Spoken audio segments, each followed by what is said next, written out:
up guys? Today we're gonna make my classic cheesecake recipe. Now I know what you're thinking, cheesecake, oh my god, that's difficult. Listen, look at my oven. Literally, when this oven was made, Neil Armstrong hadn't walked on the moon yet. I once visited a museum and saw my oven on display. I got one of those at home. Oh really? As a collection? No, I actually cook with it for survival. So if I can make a cheesecake with that thing, trust me, so can you. These are the ingredients you'll need. 250 grams or about 9 ounces of graham crackers. If you don't like graham crackers, you can use any cookie you want, and if you want to go gluten-free, you can use any gluten-free cookie you want. You'll also need 60 grams or a quarter cup of butter. For the cheesecake part, you'll need 2 pounds or 900 grams of cream cheese, half a cup or 120 grams of sugar, 2 tablespoons of all-purpose flour, or 1 tablespoon of cornstarch. Now this is optional. The flour or the cornstarch help make the cheesecake firmer so it's easier to cut and you have less risk of cracks. A pinch of salt, half a cup or 120 ml of sour cream, 2 tablespoons of lemon juice, half a teaspoon of vanilla essence, and 4 eggs. And for your topping, fresh strawberries. Now you can use anything you want as your topping, but for this specific recipe,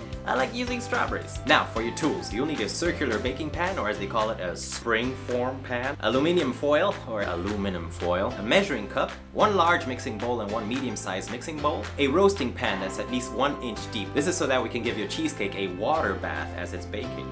An electric mixer, and if you don't have an electric mixer, just one of those hand whippy thingy guys will do the job too. It'll be a little more work, but that's how I got these babies.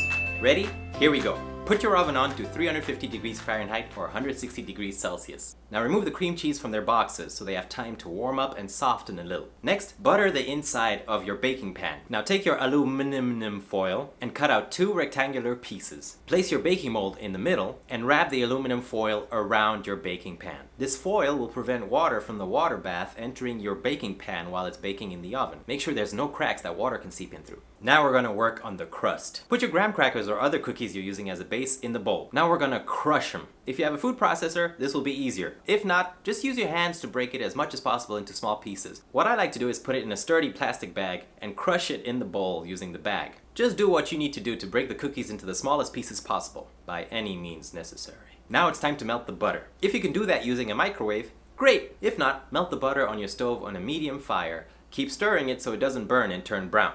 Once your butter is melted, add it to the cookies and mix it all together using your hands. You'll notice that the texture will get a little more crumbly, and that's what you want, a kind of wet sand texture. If the mixture is too dry for your liking, you can add a little bit of water to soften it up a bit more. Put the mixture into your springform pan. Spread it evenly around the bottom of the pan. Flatten the mixture as much as possible using your palm or the bottom of a glass, any means necessary. Place your crust mixture in the oven and let it bake for about 10 minutes. Check on your crust. If it's fragrant and slightly brown, that's what you want. Take it out of the oven and set it aside to cool. Now, we get to the fun part. Place your softened cream cheese in the large mixing bowl. Add the sugar. Add your flour or cornstarch, and then add a pinch of salt.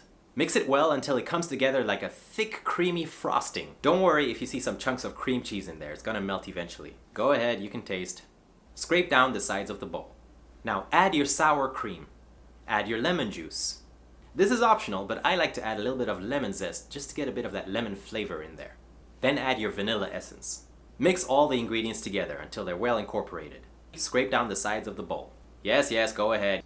Now the final step to the mixture. Add in 3 of the 4 eggs. For your 4th egg, we just need the yolk. Gently try to separate the yolk from the whites using this amazing technique. I'm sure there are better techniques. Mix the whole thing together. You'll notice that it's gonna form a nice, silky, smooth mixture, which is exactly what you want. This you can't taste. Raw eggs, you don't want salmonella. Once you're happy, stir the whole thing together a few times so it's well incorporated. Now it's time to add the mixture to your crust. Gently pour the whole mixture on top of your crust.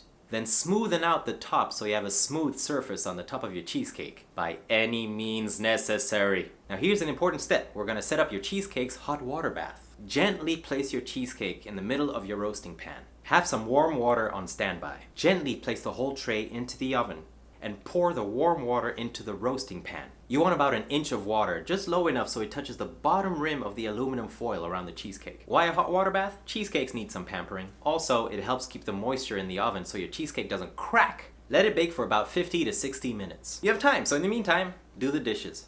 After 50 minutes, it's time to check on your cake. What you want is that the outer rim of the cake is firm, but that the middle is a little bit jiggly. If you see cracks, it's time to move on immediately to the next step. If it's too jiggly, bake it for another 5 minutes. Turn off the oven. Now your cheesecake has to cool, but if it cools too quickly, cracks will form. So crack the door of your oven slightly open. If you have a 1950s oven like I do, you gotta get creative. Take a chopstick, break a little piece off, jam it in between the door. Let the cheesecake cool for another hour with the door slightly cracked open. You have more time free, so in the meantime, clean the house.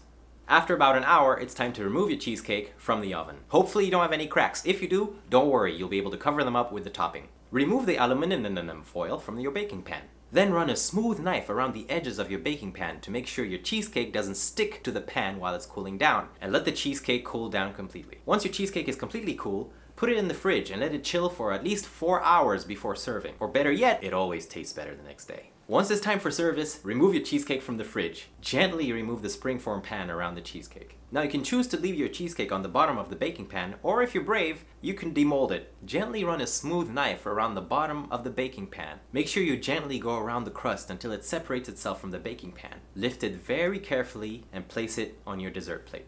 You're almost there! Now it's time to top your cheesecake. I like topping my cheesecake with strawberries. Now of course you're free to top your cheesecake any way you like. Peanut butter? I'm not judging. Let me show you how I decorate my cake. I chop my strawberries lengthwise and place them as beautifully as I can around the cheesecake, and then create some kind of flower pattern in the middle. And boom, that's it! You did it! You made my classic cheesecake recipe. See, it wasn't that hard, you managed to do it. Next time you can see if you want a thicker crust or a thinner crust, more sugar, more lemon, less lemon, whatever you want until it's perfect for you. I hope you love it and enjoy it as much as I do. Send me photos of your cheesecake, questions, comments, I'll be happy to help you out. Bon appetit, and see you next time on Baking with Samba.